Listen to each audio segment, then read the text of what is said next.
Big service, yeah. We talked about how historic these tariffs have been, bringing in revenue, additional revenue for our country.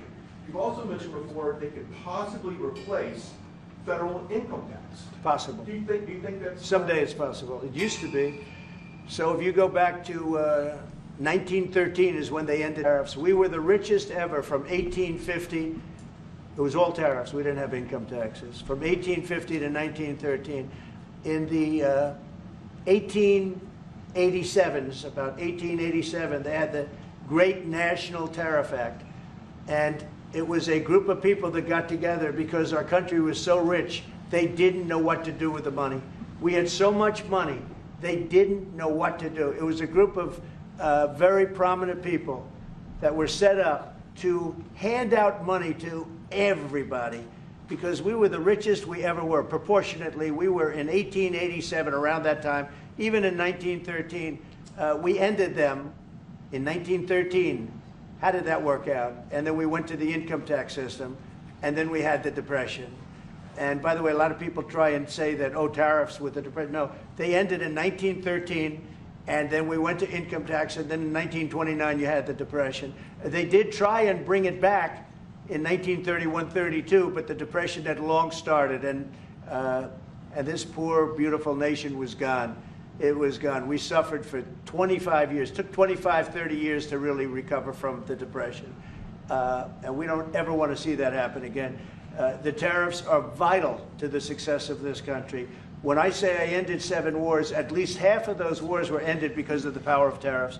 I was able to say, well, we're not doing any business with you, or if you're going to war, we're putting a big tariff on you.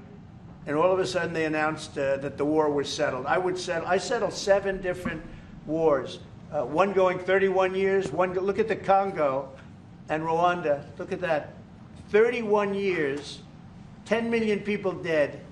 I got it settled. And a little bit of that one, less than in some cases, had to do with trade and had to do with tariffs. So, you know, tariffs are vital to our country. And just so you know, other countries use them on us, but I just used them a lot better. We're in a much better position. We have trillions of dollars coming into our country. If we didn't have tariffs, we would be a very poor nation, and we would be taken advantage of by every other nation in the world, friend and foe. We're not going to let that happen. And we have a very, very big case in the Supreme Court. I can only say this. Our country has a chance to be unbelievably rich again, but it can also be unbelievably poor again. If we don't win that case, our country is going to suffer so greatly. What's the backup plan, sir? But I think we're going to have a big victory. Even if you look at the people that brought the case, they're foreign-oriented. They're foreign. Countries have taken advantage of the United States for so many years. And I started with China. You know, last term, I took in hundreds of billions of dollars in tariffs from China.